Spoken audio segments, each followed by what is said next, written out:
And we are live. Hopefully. We finally made it to this stream because it didn't happen the first time, and now it is definitely happening. I'm hoping anyway. Is it working? Come on. Yes, we're live. Okay, amazing. All right. Well, welcome everyone to the live, or to another live. So today we've actually just while I was setting things up, we've actually had a donation in with a message. So I'll read that out because I think it actually sets up what I was about to say anyway. So, and obviously, as always, if you're watching, please say hello in the chat. It'd be nice to see who is here, but Promise is here and Anti-Natalism is here as well, so far. So the donation we've had already ahead of time says, I appreciate you reacting to some of these older videos recently. I've been enjoying rewatching them with you and the fine folks in the chat. Are there others you'd like to revisit, bovine blue stocking? So yeah, the reason I read that out now is one, obviously, because thank you for the donation and the message. But also I was gonna do the intro by saying, yeah, we're going back into the archives and watching another old video. This one's from 11 years ago, or at least that's when it was uploaded to YouTube. And yeah, I've been enjoying them too. To be honest, there's been a mixture of kind of two types of old video that I've been wanting to do streams about. One is videos that I've been meaning to watch for ages and just never got around to it. And I thought, right, well, if I schedule a live stream and watch it live, then I'll have watched it. So this is one of those. This video I've never seen before.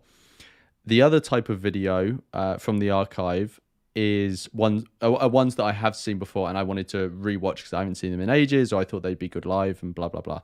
So one of those is not the last live stream because I did that with Tejas, but the one before that was the Sam Harris Benatar one. That was an interesting old one to go back and watch. But Bovine Blue Stocking is asking, are there any others I'd like to revisit? So one I'd like to revisit is Benatar's interview with Alex O'Connor, or Cosmic Skeptic. There are a couple of other lives I have ideas for. They're not necessarily archive ones. So one idea I have is, and Bovine Blue Stocking is in the chat. Welcome to the chat. And Anna and Lulia, and the anti-natalism. So yeah, there are a couple of other lives that I've planned to do at some point relatively soon. One is, I don't know if any of you saw, but there was a video posted by a channel called Leftist Cookie. The video, I haven't seen it yet. It's like 2.5 hours long. And I thought, like, the only way I'm going to get through a 2.5 hour long video in any reasonable, you know, like in any time soon is going to be, what is that? Did you guys just see that thumbs up pop up on the screen? I think it's one of those, it's one of those things where, it recognizes my hand as being a thumbs up and it like does it for me. I think that's I don't think that's never happened before. I think that is to do with Apple. I think it's an update on Apple's software, so I'm gonna have to try and figure out how to turn that off because that's gonna be fucking annoying. I remember actually when I did a stream with Nina, it was happening to her, but anyway, I'll have to figure that out. Yeah, so Leftist Cookie one, I want to do a reaction to that, but that'll have to be in 2 separate streams because there's no way I'm going to be doing one mega stream reacting to a 2.5 hour long video. That would be brutal. And then also, some of you might be aware of Emil Torres's Human Extinction reading group. They've been uploading the sessions. So there's one with Les Knight, there's one with Todd May, there's a few others as well that have been uploaded already. So I thought it'd be cool to go through those and do those as live streams as well. And yeah, that's all I had in mind for the near future anyway. But So today, we're going to be reacting to, let me get it up. To this video, which some of you might know.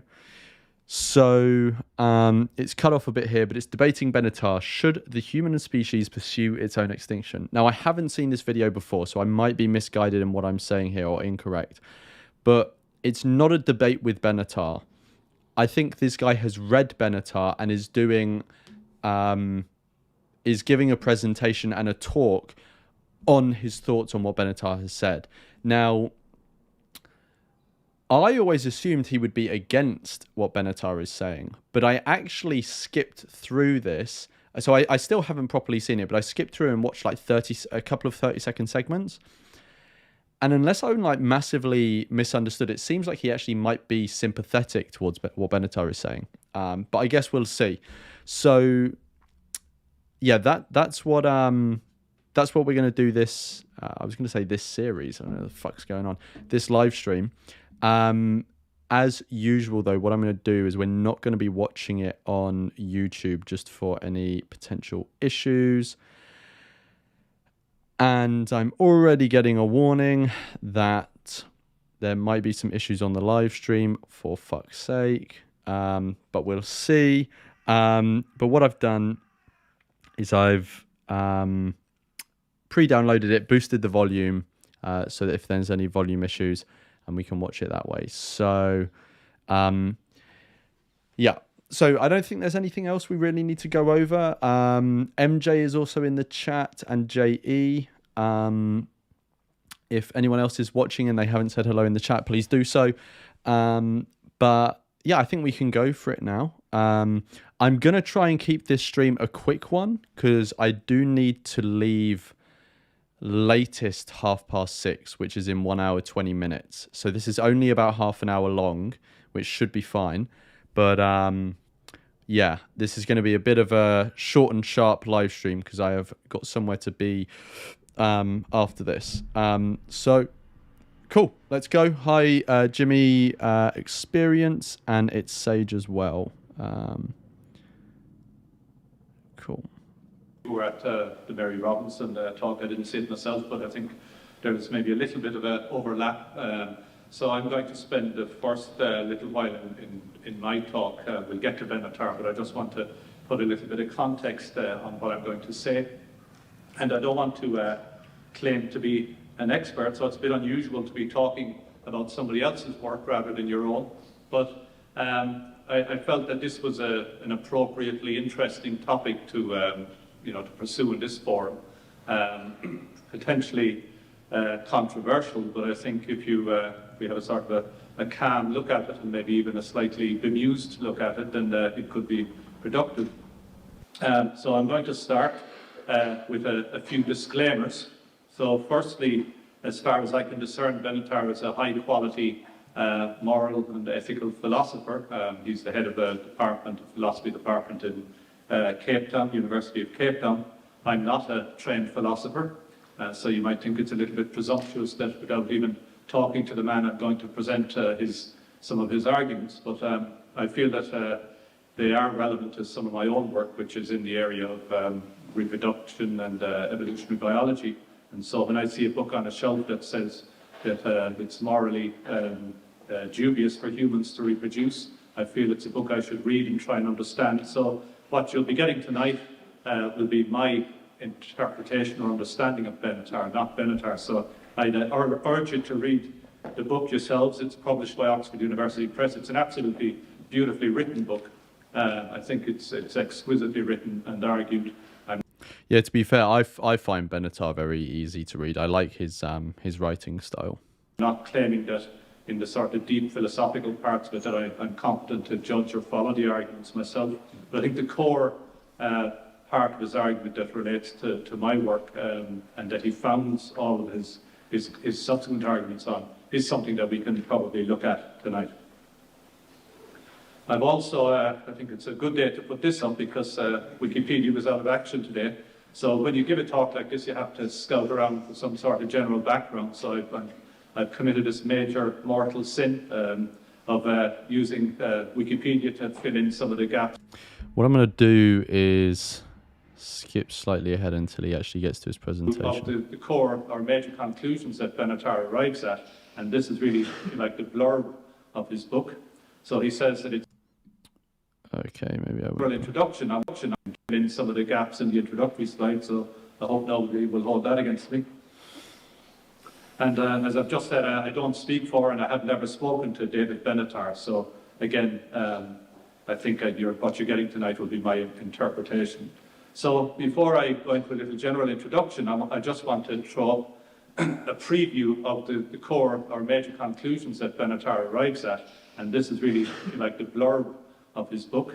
So he says that it's always wrong to have children. By that he means morally wrong.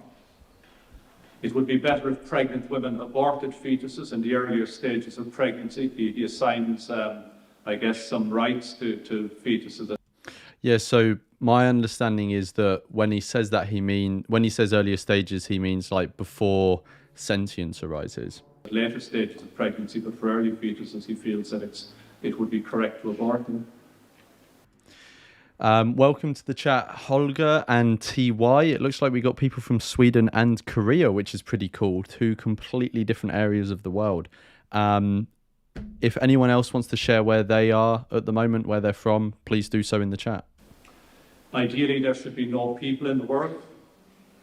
It's a modest proposal, I guess. It would be better, all things being equal, if human extinction happens sooner rather than later. So let's get on with the job. And this doesn't just apply to humans, it applies to all sentient species. So that might include our ape relatives, and perhaps we could go down the mammals and even look at some of the birds. Anything that's really has a... I've also just realized that I'm blocking some of the text when it pops up. So what I'm going to do is quickly move myself to the bottom right, because then I'll be blocking less text, because text starts on the left with English. So I'll put myself on the bottom right. A well enough developed brain that it's capable of suffering to any extent, and if you like, to realize that it's suffering. And that includes aliens if they're out there as well, because they're listening to that. And so after that preview, I think we all need cheering up at this stage, so put up a smiley face. Now, as an evolutionary biologist, I can point to the glorious... And we've also, so Artel is in the chat, we've also got Texas, we've got Sweden again, Sweden's representing, Canada, Kenya, well, there's very global viewership. And anti-natal lope is, I'm not sure if they're telling me to lose weight or not, but it's a strange thing to put in the chat. History of life on the planet, and so my immediate reaction would be the reaction of many people. First, seeing Benatar's arguments would be one of probably of revulsion, because 4 billion years of evolution has produced some pretty amazing species, and here we are sitting right on the edge. And this isn't to give ourselves a pat on the back necessarily. There are millions of other species sitting along this edge with us, which is the present, and they are as equally, evolved as we are. They may not be as complex, they may not have the same cultural capacity that we do, but they've all come like us from some little guy way down here about 3 billion years ago, that we've very little evidence for. Now, one thing to point out here is that the vast majority of species on this little spiral are actually extinct. So extinction is a natural part of it's a part of the natural order. And I don't think any serious scientist would debate or state with any certainty that humans are going to be any different. So human extinction is you would really have to say that it's going to happen at some point, unless we're going to claim, as I guess we often do, that we're different to every other species on the planet. Now, how did we get to where we are today? And I think this slide has some relevance to Benatar's arguments. So we've got here, the people may have different views on this, but my view is that we got here by Darwinian natural selection. And the two components of what's called Darwinian fitness, the package that allows an individual within a species to prosper and to reproduce and to contribute to the next generation, are viability and fecundity. So you have to be a good quality embryo, which usually means you've got good genes. You're born, you're quite fit, you can grow up and compete and survive all sorts of selection pressures from parasites and predators, etc. And so some of the core features then of any species is that they are interested in their self-preservation. So we all have an innate physiology and psychology that means that we want to survive. It's possibly not correct, except for humans, to say that we have an innate drive to reproduce. We have an innate drive to have sex with the opposite sex, perhaps. But animals, other than ourselves, perhaps, don't actually decide to have children. They decide to mate, to have sex. But nevertheless, that's a strong drive. And two books, very recent books, have recently pointed out or underlined the fact that within human psychology, there seems to be an evolved optimism and also an evolved self-delusion. So we fool ourselves that things are better than they really are, and that's really perhaps an adapt. Yeah, I'll have to read one of those books. I know that I think her name is Tally. Has some talks on YouTube as well, which I've been meaning to watch, and they're kind of relevant to one of the scripts I'm working on at the moment. So I'll probably get around to watching those sooner rather than later. We've also got a couple more countries. We've got Scotland, Portugal. I'll actually be in Portugal relatively soon, in the next couple of weeks, and India. To keep us going, to keep us trying to survive, and to keep us trying to reproduce, and that's, if you like, a genetic or a Darwinian strategy. Now, some years ago, Richard Dawkins made an argument about universal Darwinism. So he said that the basic concept of a selfish gene or a selfish replicator will be found throughout the universe. So we will find universal Darwinism. So if we go to other planets eventually, to other solar systems, we can even speculate perhaps about other galaxies. If there is life, we would expect it to evolve under Darwinian natural selection. And so what that means is that alien physiology and indeed psychology might actually, there are going to be differences, and perhaps pretty amazing and interesting differences, but it should be in the same on the same pitch that we are on ourselves. So it may be that if we did meet aliens, they might be comprehensible to us at some level. Now, this slide shows, as I mentioned earlier, the fate of all species so far, or at least, obviously they're extant species, but generally the vast majority of species have gone through a growth phase like this, an exponential phase perhaps, and then maybe had possibly quite a long period of stable life on the planet, maybe hundreds of millions of years, but ultimately, maybe because of catastrophes or competition from new types of species, the population crashes and they go extinct.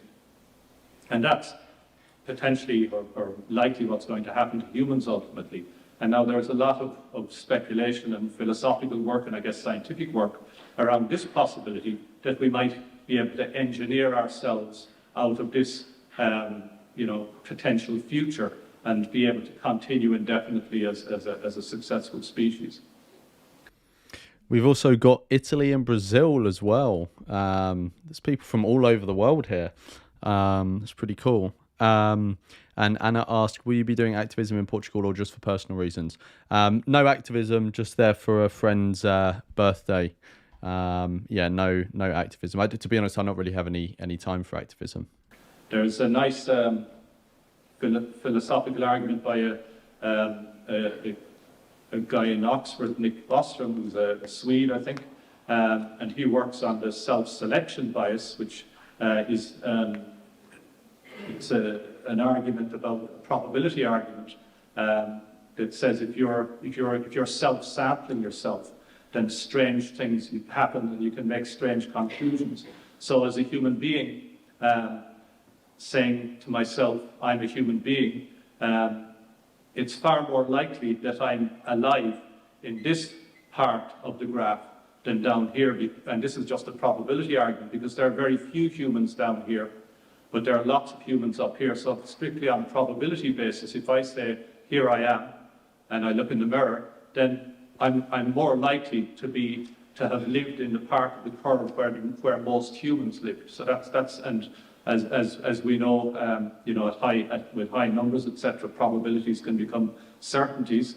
So he's got an argument which says that we are currently near this point, and it may be wrong, but it's a probability argument. There's a good chance that, in fact, we're close to the end of the life of the human species, and that's purely based on a kind of a philosophical probability argument. Now, the sort of hints, and you may have heard some of this from Mary Robinson earlier, as that this might be coming, would be some of the many examples of severe environmental degradation that are currently happening. And because we're such a successful and such an aggressive species, this is becoming a problem for our survival.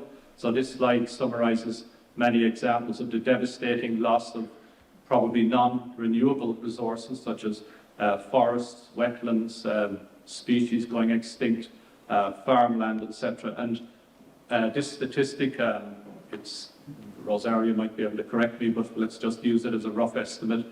Maybe a third of people on the planet nowadays suffer from severe water shortages. So the current ideas about future human population growth, this would be unconstrained, a high estimate, UN estimate, going up to about 14 billion people, within 70 or 80 years. We might stabilize, or it might go down. So it's hard to predict what's going to happen. So I haven't really had much to say so far. He's adding a lot of he's really going in hard on giving context, and extra information. And if he's wanting to respond to Benatar, I don't feel like all of this is necessary. It really wasn't necessary to give that context of life has been evolving for this amount of time. All species that aren't around anymore have gone extinct. So extinction is like a normal sort of thing. Maybe he's trying to build in this context to, try and soften the idea of extinction. Because, like I said before, from watching a small bit of it, I kind of got the vibe that he somewhat agreed with Benatar. I might have got that wrong. So maybe he's trying to soften the sort of negative feelings around extinction, so later he can say stuff that's more sympathetic to it. I don't really know, but let's see. Here, but whichever track we follow here is going to have serious implications for the future of humanity. And some very renowned people have got quite a pessimistic view of the human future. So Martin Rees reckons we've got a 50% chance of surviving until the end of this century, and he had a long list of possible disasters that could befall us, including one which I think has probably been ruled out, which was a black hole being created in the collider that's looking for the Higgs boson. So he's got one wrong, hopefully. But nevertheless, there seems to be a great appetite for these doomsday scenarios, because that book got very well reviewed. It was almost as if people were delighted at the prospect. So if human extinction then is a near certainty, as a lot of people seem to think, and it may occur soon, as certain probability arguments and looking around at the environment might suggest, why would anybody propose, or why indeed would we pursue voluntary extinction, or anti-natalism, as Benatar would paint it? So I just want to define what I mean by anti-natalism. He would say that at the moment there's a pro-natal bias. It's good to have children. Nobody questions that. But there have been, over time, people who argue the opposite, that for a variety of reasons, it's not good to have children. And there's quite a strange group of people, the voluntary human extinction movement, which I have to say, I found it hard to take seriously when I read. So, my copy of Better Never to Have Been is up there, and I can't be bothered to get up. But I don't think that is how... I think this might be the bit that he got off Wikipedia, because I don't think that's how Benatar defines it in the book, and then on the panel recently that I was on with him, he puts forward a very different definition to this one, because the key issue with anti-natalism is not birth, right? Like, birth happened, the issue is coming into existence. So birth happens after someone, on most people's views, birth occurs after someone has already come into existence, right? Because the baby is already sentient before they're born, right? Even if obviously this is being nitpicky, but even if you count like 1 minute before the child is born, like, birth hasn't happened yet, but the child is already in existence in a meaningful way. So just as an example, so antinatalism really shouldn't be centered around birth. It's about bringing, in my view, sentient beings into existence, which is how Benatar does define it. So I feel like the definition he's putting forward here, not only, and I don't think he's doing this intentionally, but I think it not only misrepresents antinatalism, but also misrepresents Benatar himself as well. And then there was another thing I was going to say. The other thing I would just say is that, like in the panel discussion, Benatar also specifically clarifies that, or I'm going to link to what he specifically clarified, because he didn't specifically clarify anything about birth, but the inclusion of birth in this definition restricts antinatalism to just biological beings, because only biological beings are born, right? As far as I'm aware anyway. But in the panel discussion, Benatar clarifies that actually antinatalism would also apply to sentient artificial intelligence that we could bring about, if it's even possible, which wouldn't be captured by this definition that he's given here. So I thought it was just a quick thing to mention. The content, but they think that we're messing up the planet so much that we should get out of the way and become extinct so that other species can have a fair crack at the whip. Now, I'm not really sure why humans would resign. Yeah, and here he's talking about the voluntary human extinction movement. If you want to learn stuff about the voluntary human extinction movement, there's 2 places you can go. One, I've done an interview with Les Knight on my channel, so you can go listen to that. He also, his most recent thing he's done, I think, actually no, it's not, because he was in a news article as well.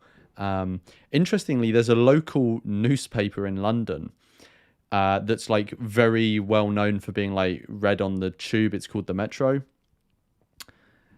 And there was an article in there about the voluntary human extinction movement, and Les had been interviewed for it, which was very strange. I was like, oh my God, this is like, one of the local newspapers that people see on the tube in London.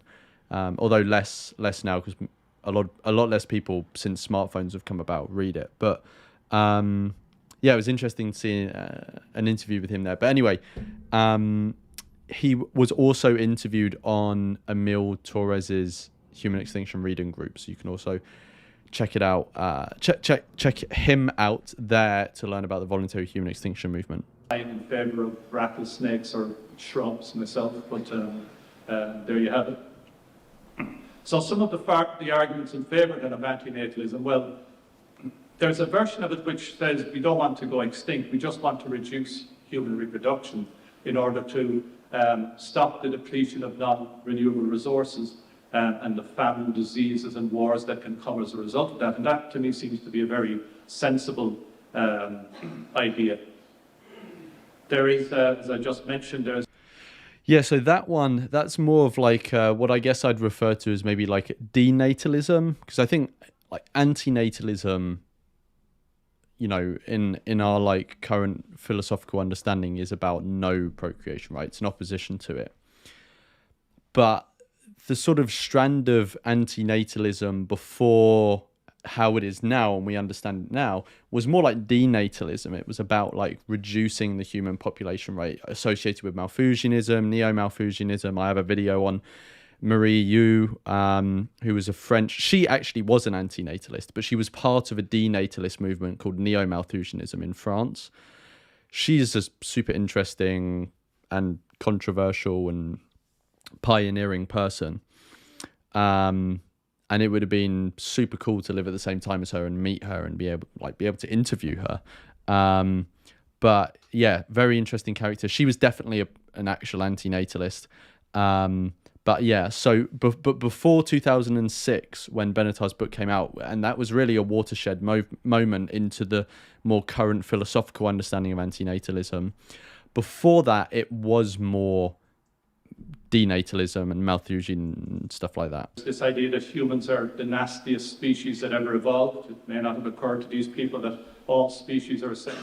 Actually, to be fair, not necessarily. There were some people before that who also sort of, pioneered anti-natalism. They just didn't have the term. So you did have like Koenig as well, to be fair.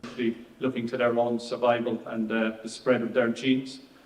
So in that scenario, there's a moral imperative on humans to go extinct, and to actually go extinct is the way they put it, not to reduce our numbers, which again you'd think might do the job.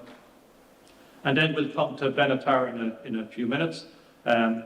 And his argument is actually quite different. It's to do with harm to individual people rather than any sort of global issue around the state of the planet or other species necessarily. So what do I think about these arguments? Well, human extinction is probably certain, but we've survived a lot already.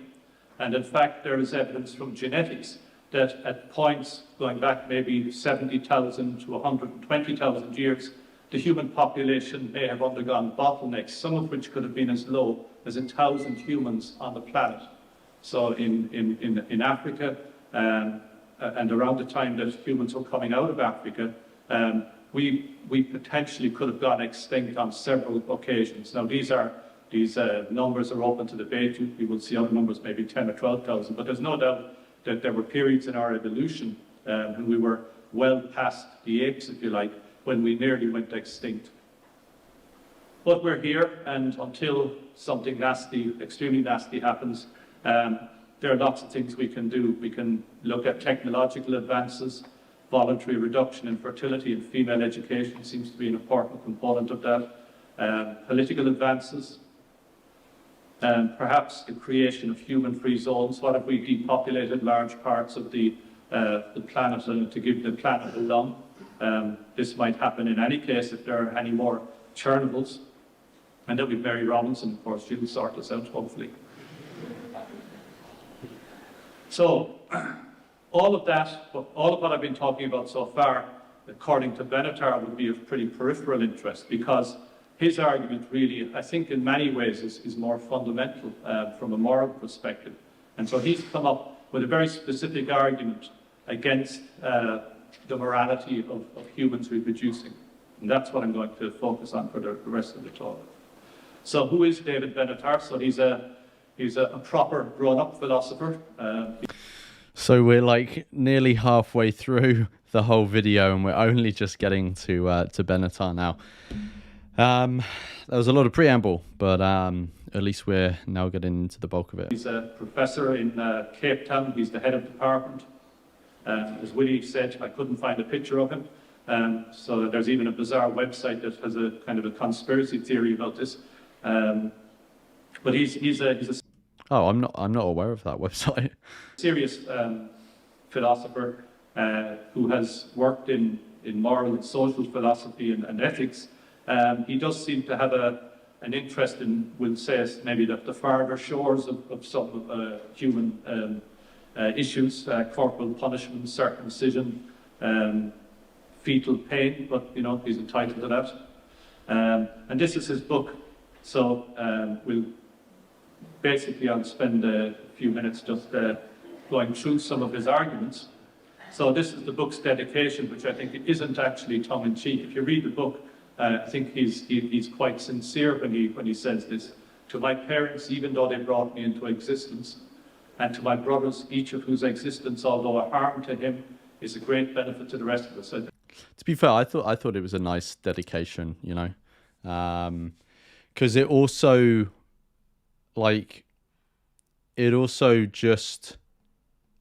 it kind of takes the edge off a bit for some people. Some people might read the book and, I mean, to be honest, I don't know how you could read the book and think it comes from a place of malice or hatred or animus towards family members. But for some reason, people sometimes assume that. So I think it's a nice dedication because it kind of takes that edge off of anti-natalism in that it may result you in being like having some animus towards your parents or, I mean, to be honest, I actually don't know why people would assume that you'd have animus towards siblings. So maybe not that bit, but definitely towards parents. So I thought it was a good dedication, and it was just generally nice. I quite like it, and in the context of his argument, it's actually quite touching, I think. So his argument is based on the quality of life, and I'm just going to briefly outline one of the philosophical areas that relates to this. He goes through many strands in the book in great detail, and I don't have the knowledge or the background to really pursue that with you. But I think the hedonistic principle is a relatively straightforward one.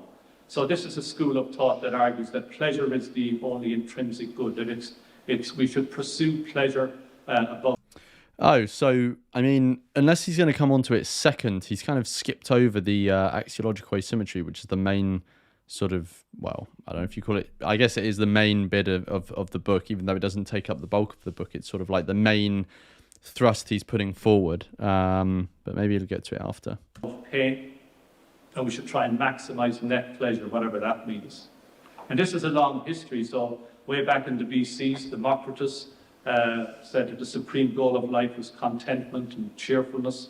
Epicurus had a kind of a refined and restrained version of this, so he favored a virtuous and temperate life. It sounds like Willie Rebels, actually, when I read this. And in fact, I think Epicurus was taken up by Christianity. The early church incorporated some of his views into the Christian philosophy. Then we can unite utilitarianism into these arguments so Bentham and Stuart Mill, that all action should be directed towards achieving the greatest amount of happiness, so the greatest amount of happiness for the greatest number, essentially.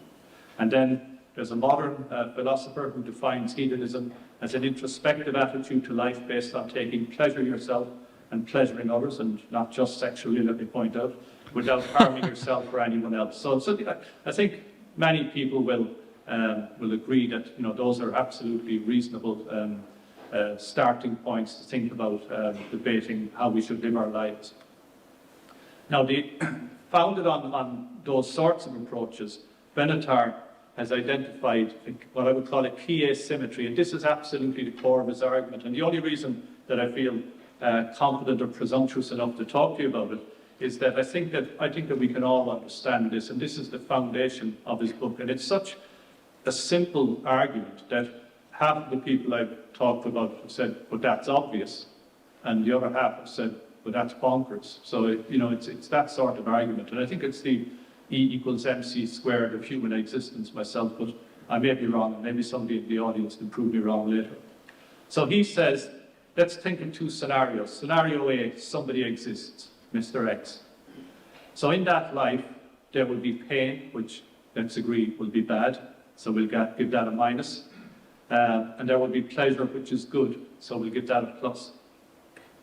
Now there's another scenario, which is that X never exists, so X isn't brought into existence. The parents didn't have that child, for example.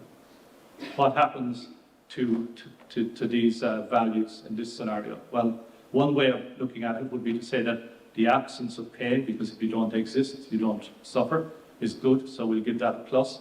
And many of us, probably without reading Benatar, would say that we have the absence of pleasure, which is bad. And so there's a sort of a balance here.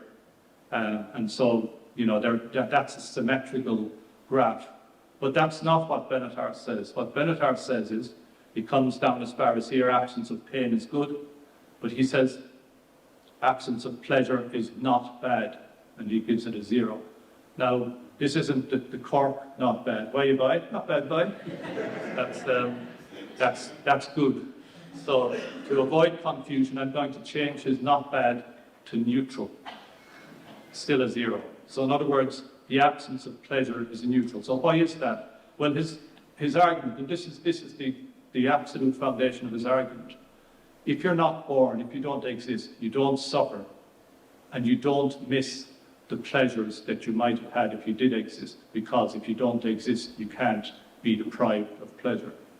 So I realise that I'll have to move on in the talk, but that's something. Yeah, there's basically no one there to care that they aren't having those pleasures. You probably need to chew a bit on yourselves, but that is the foundation of his argument. And having thought about it myself, and I of course read this book about a year ago, I think that that's a sound argument. If you don't exist, you won't suffer. If you don't exist, you won't miss the pleasures. And so, without getting too mathematical about it, essentially this scenario comes out on top. Another way of describing it would be to say that by not having people, you reduce the amount of suffering, the total amount of suffering, and you don't deprive anybody of pleasure, because if nobody exists, then who are you depriving? So it's quite a subtle argument in some ways. So that's his argument, and that's probably, we could probably spend, and maybe we will later some time come back to this and have a row about it, but I'll have to move on. Because there's only 10 minutes left, I feel like we won't get to see the Q&A unless he's going to finish his talk super quickly. And it's only a very brief Q&A. I feel like when the Q&A maybe wasn't recorded. And so I'll leave that where it is and just discuss some of the outcomes of that. So coming into existence then, he says, is always a serious harm, because even if you have a perfect life, you still have to die. So that's. Yeah, and it's like, when we say even if you have a perfect life, it's like there is no even, because no one's going to have a perfect life. So it's like, even in a dream world where someone has a perfect life, not in reality. Like in reality, no one has the life that even gets close to what he is saying there is perfect. Which is interesting because, and I was talking about this yesterday, I think, in that I've listened back to a couple of Benatar things recently, and it's actually quite interesting because he's actually quite open about he very clearly states in a lot of the interviews that he's not like categorically against procreation. One of the instances that he's not against, necessarily against procreation is in his chapter on extinction. He talks about a phased extinction, but even like not in an extinction case, there are hypothetical cases where procreation may be permissible, in that the harm of coming into existence is so small that the sort of other considerations, the counter considerations, like the benefit to the parents or other people, could be more, that like a larger benefit than it is a harm to the child, if you get what I mean. And in those instances, he doesn't seem to be necessarily opposed to procreation. But what needs to be said there, though, is that even though he doesn't seem to be categorically opposed to procreation, in practice he is, because none of the instances that he would maybe be softer on are anywhere near our reality, right? So in practice, in reality, in any like practical situation, procreation is morally wrong. But it's interesting that he adds in that nuance. It's not good. And nobody has a perfectly happy life. And he makes a lot of arguments in the book that we delude ourselves about our lives, that actually most people, their lives are not as good as they think they are, although I find that slightly puzzling. But I actually don't think he needs to make those arguments, because I think the asymmetry that he's described deals with it, for me anyway. So if you were not born, you would not miss the pleasures that life had to offer. Non-existent individuals cannot have desires or regrets. The children that I never had aren't angry with me. They're not queuing up every morning. Dad, why did you have only 2 kids? Don't you feel guilty for not having me? The 65 children I never had aren't queuing up. So those non-existent entities aren't they're not relevant, except in as much as that by not existing, they reduce the amount of suffering that's on the planet. Therefore, he concludes that overall non-existence is beneficial. So his anti-natalism then, and this is just a recap of the previous slide, I mean, he would summarize it that creating a new sentient life creates a new center of suffering. So you have a child, you've launched somebody into the unknown. They're based on everything we know about human history, they will suffer. So that is really the core of his argument.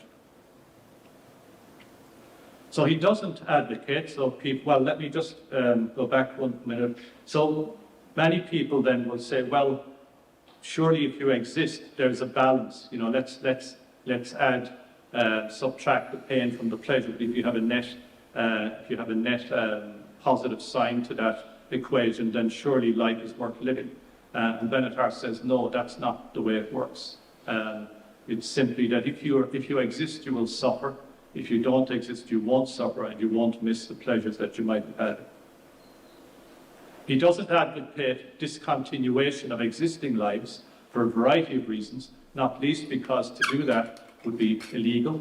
There are other moral arguments around terminating continuing lives, and also it would cause suffering in, amongst your relatives, your friends, etc. So that's not really something that he proposes. So murder is still murder. The death of individuals causes suffering to friends and relatives. He also acknowledges that our Darwinian drives towards optimism and personal survival and reproduction are very powerful. So it's very hard to read an argument. Yeah, I mean, also there's obviously other things as well, like once you're alive, you'll gain attachment, certain obligations, duties, projects you want to finish. You'll maybe want to do good in the world and want to continue doing that sort of stuff. And what's the first one? Yeah, exactly. Like some people, and it's interesting because I don't think I ever got this with veganism, but when it comes to anti-natalism, some people, once they learn that you're an anti-natalist, they assume that's the only thing you care about, and that you'd go to any lengths to have it realized, which people don't seem to assume with veganism. I don't think I've ever. Well, I mean, maybe some people ask like, "Oh, would you ban meat if you were in government?" Stuff like that. But that's not really a common response you get. And it's interesting because, like, even people that I've spoken to who have never heard of anti-natalism before, never come into contact with it, sometimes even assume, like, oh, well, you must want to, like, control people or force or something like this, blah, blah, blah. And they just assume that it's like, this is the only thing you seem to care about. You'll go to and like you'll presumably go to extreme lengths and disregard other things to have it realized. And it's like, well, no, you can care about multiple things, and that's what this first one is getting at, is like, someone may be an anti-natalist, but that's not all they are. Like, there'll be many things, right? I mean, I think I've got my points across, but I just find it very bizarre that people like assume that. It's very odd. Like, in what other situation, like if someone said, the issue I'm passionate about is helping blind children or helping people out of poverty, people don't instantly assume that you will like go to the most insane lengths and screw other people over so that you can help poor people or you can help blind people. So I wonder why they make that assumption about anti-natalism. I don't know. Argument or come to a talk like this and then go out and decide to end it all. I wouldn't expect that, and neither does he. So he hasn't committed suicide. Why should the rest of us? He argues that at the later stages of extinction, that program, if it was put in place, would cause extensive suffering. So there's a kind of a basic problem about going extinct, because the last people on the planet would no doubt suffer as that was going on. But what if we had a machine where we could press a button and get instantaneous worldwide extinction? So 1 minute everybody's jumping around, and the next everybody's gone. So no suffering, no anxieties, and no more suffering on the planet, because no more sentient beings. I'll come back to that. I have a wacky theory of my own about that. So is this a philosophical game or a joke? So what does Benatar say? I should emphasize that I'm entirely serious in my arguments, and I believe the conclusions. And I guess we have to take him at his word. He's written a nice book about it. This is a fan that I found online. I've heard Benatar talk, so there's a YouTube interview of him, and he's surprisingly sunny. I suppose I expected more dark and dour tone from someone who believes it's a mistake to create new people. So yeah, interestingly, I've heard from one person, but also sort of heard indirectly from other people who were at Benatar's talk in Sydney at the Festival of Dangerous Ideas. And they all said that, like, it was actually like a very funny talk as well. Like, he's very humorous. He included memes, a lot of jokes, all this sort of stuff. And yeah, and I've heard the same sort of thing. Like, he has a good sense of humor from other people in the past and stuff. But I guess that's like that's quite good, because I think this topic, I mean, one, I think it can make it more palatable to people and more relatable if you're using the medium of comedy and jokes sometimes. And also, some people will take the opportunity of the messenger being, you know, a bit dismal or a bit like down, as an opportunity to reject the philosophy as well. And it's good that, like, Benatar isn't that type of person, and that it doesn't lend an easy opportunity to the people who would want it to disregard the philosophy on that basis as well. There's some slightly offensive stuff. You know, he must be depressed. I wonder what is his life like? And you know, I think that's a bit insulting to a serious philosopher. So what do other philosophers say? Maybe there's some in the room. I can find very little actually online or in the literature. There are a few fairly feeble attempts at rebuttal, which I think he has actually dealt with in the book. So I'm not at all convinced that philosophers, either they're not taking it seriously, or, you know, they can't rebut it. And I wasn't able to find a really substantive rebuttal of his argument. Let's cast the net more widely. What does Seamus Heaney say about it? We've had Mary Robinson. What does Seamus say? Well, in his latest book, he has a nice poem, Had I Not Been Awake. Had I not been awake, I would have missed it. And that's really the way a lot of people feel about existence. You know, it's great to be alive, even though we suffer, and you know, it's always a challenge. Who would have missed it? Who would have missed the ride? But Benatar would, I think, he'd nullify that argument. Other poets aren't so positive. So Philip Larkin, get out as early as you can and don't have any kids yourself. His famous poem. I'd better not say the first line. It's a little bit crude for things we're recording. But there are anti-natalists out there amongst the poetry community. What do scientists say? Well, Richard Dawkins hasn't addressed Benatar, but he has a general argument going right back to the selfish gene in 1976, where he says that we're the only species on the planet by virtue of our, you know. Just very quickly, going back to Philip Larkin, at some point I'll have to do a video on that poem, because I keep seeing it pop up, and I did do a video on a poem a while ago called Death's Echo by W.H. Auden, which, to be honest, I'm not really into poetry. It's not really my thing, but I actually did very much enjoy that poem and doing the video around it. Who knows ultimately what his views were, if he was an anti-natalist, if the actual intention of the poem was to preach an anti-natalist message or convey an anti-natalist message. Who knows? But it's extremely easy to pick up an anti-natalist theme in it, whether it was intentional or not. If anyone wants to find that video, just type in Lawrence Anton Death's Echo. It should come up. Amazing brain development. our complex culture and our capacities for self-reflection, who can actually call time on the Darwinian rat race. We can step outside of that process and tamper with it ourselves and actually change the direction of it. And I think in that sense, he's probably in line with Benatar, who actually wants to terminate it entirely. Maybe that's not what Dawkins would have in mind. Now, there is a possible solution if we don't want to go extinct, and Benatar himself acknowledges that, you know, his argument is not going to make the blindest bit of difference to reproductive practices, for example. Does it provide an impetus, perhaps, to improving the quality of human life? And so I just put this up as it's another ology or ism, but I think it's quite an intriguing one.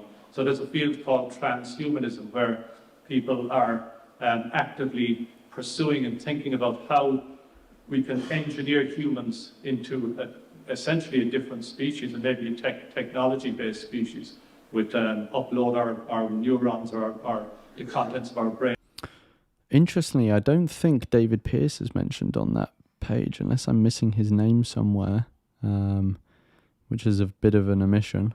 Onto the internet and float around like that for eternity. And I'd like to direct you to Nick Bostrom's homepage. So he's got some intriguing arguments about human extinction and the probabilities of that. And I don't have time to go into that. But even transhumanism has got quite a few critics. So there's a whole list here of arguments against transhumanism. But I wonder whether many of these critics just lack imagination. They can't envisage something as dramatic as humans, you know, surviving for eternity, engineering themselves into a position where you can have that perfect life. You know, we didn't have antibiotics 100 years ago.